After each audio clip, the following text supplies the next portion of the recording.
Hello everyone, dear students.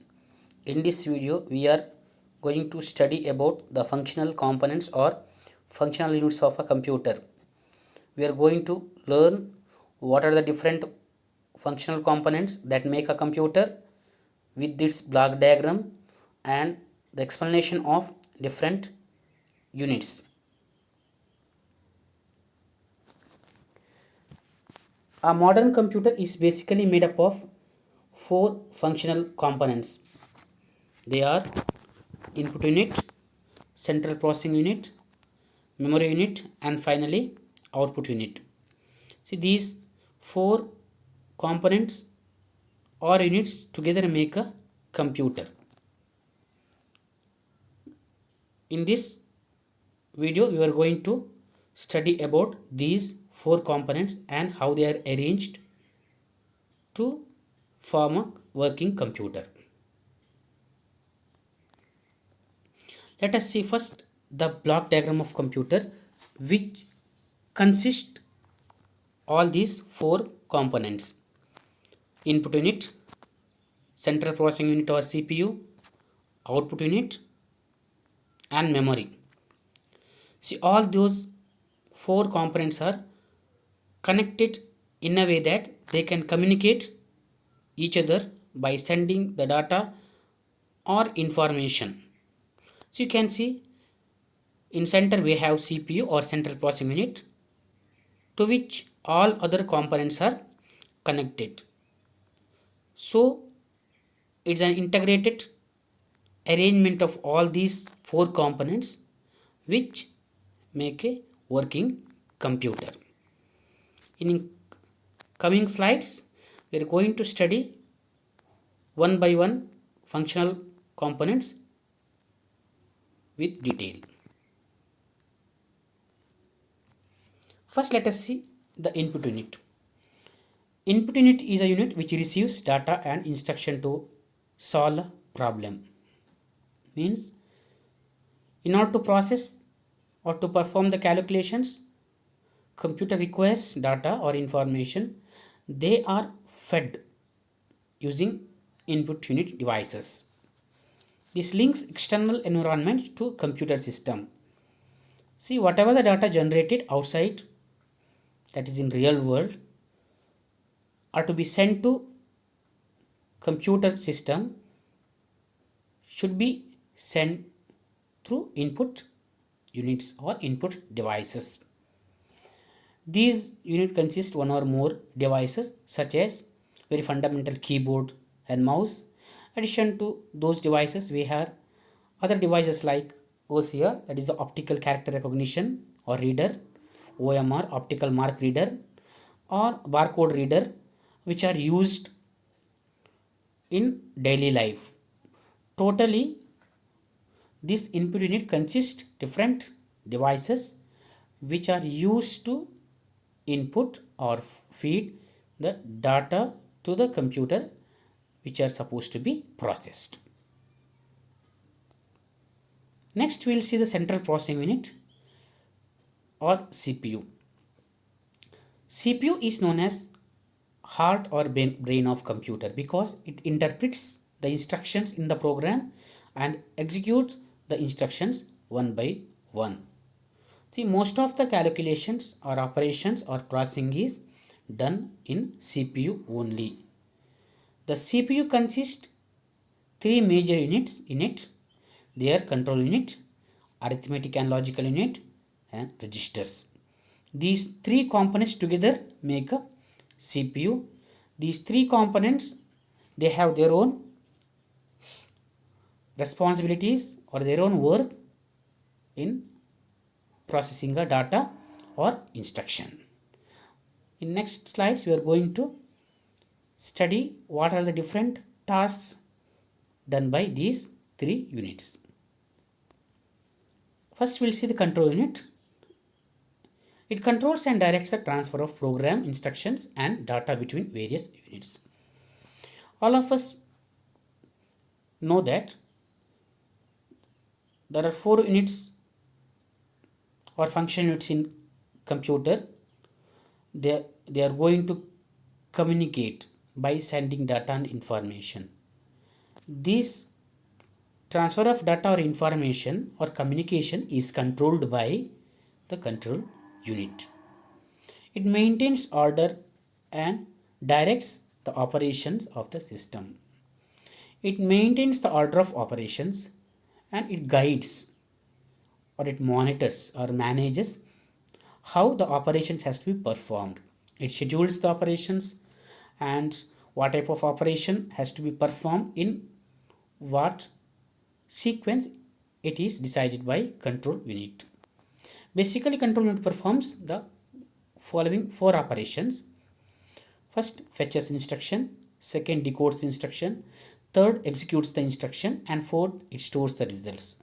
Fetching instruction means whatever the program stored in memory, the CU or control unit will retrieve the instructions from the program. That is called as fetching. It loads the instruction from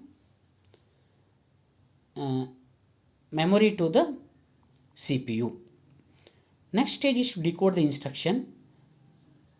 The main purpose of decoding is to understand the type of instruction and the type of operations and how many operators or operations are there. They are all understood by the decoding process, which will helpful for the processing or calculation purpose. Once the instruction is decoded, then the actual execution of the instruction takes place. It may contain the different operations like arithmetic operations or logical operations and other operations. Finally, once instruction is processed, whatever the result generated, that is stored to proper location by the control unit itself. Therefore, totally it performs the execution of instruction. Next, we will see the arithmetic and logical unit. This is the unit where actual execution takes place. Here, all the arithmetic operations like addition, subtraction, multiplications takes place, as well as the logical operations like and or not operation will even carried out in arithmetic and logic unit. To summarize, the arithmetic or logic unit performs the arithmetic and logical operations and controls the different operations. And the last unit in CPU is registers, which is nothing but a temporary storage units or temporary storage areas. They are used to store instructions and intermediate data. All of us know that during the processing, in any processing for that matter, addition, subtraction, or any type of operations, intermediate data may occur. It has to be stored somewhere. That is the purpose why registers are used in CPU. Moreover, these registers are high-speed storage areas. In order to match the processing speed of CPU, these registers also are high-speed storage areas, so that they can provide the data whenever the CPU wants. So to summarize, registers are high-speed storage areas that are temporarily store data during processing to enhance the computer's performance. See, these are all the different 3 units of CPU. Next, we will see the memory unit. Memory unit is very important unit which stores the data and instructions for the processing purpose. Data and instructions for processing has to be stored in memory. Already we have seen the control unit fetches the instruction from the memory. Therefore, the memory stores the information, data or instructions, whatever it may be. As well as the result has to be stored. Once calculation is done, that needs to be stored in memory also. It provides space to store input data, intermediate results and output. And we have primary storage as well as secondary storage. Primary storage is the storage required for the processing purpose, where secondary storage devices are used for the storing the data for permanently. Secondary storage devices are additional memory devices such as floppy disk, magnetic tapes, hard disk, etc.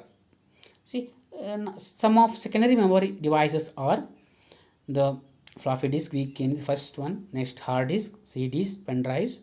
Additional that we have the primary memory devices such as RAM, ROM, etc., which are used for the purpose of storing the information or data. This is about the storage unit. And finally we have the output unit. See, we all of us know that once information, data or instruction is processed, definitely CPU generates the output or results that is stored in the memory, but for the user it has to be displayed in a way that user can understand. For that purpose the output devices are used. This unit produce or display the outputs or results of operations. See, the results may be of any type, it may be text type, it may be of image type, or it may be audio, video, anything, but depending on the type of result, the different output devices needs to be used. See, we have different output devices like monitor, printer and speakers. Usually monitors are used to display the text or the images or the videos, and printer usually used to print the information or output or results, and speakers are used to listen the audio or the sound.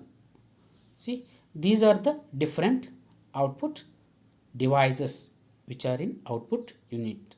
So therefore mainly output unit is used to display or produce the results so that people or human can understand.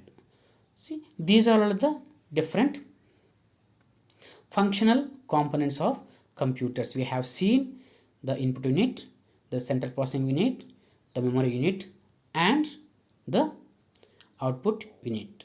Hope you have understood. Thank you for watching. Thank you.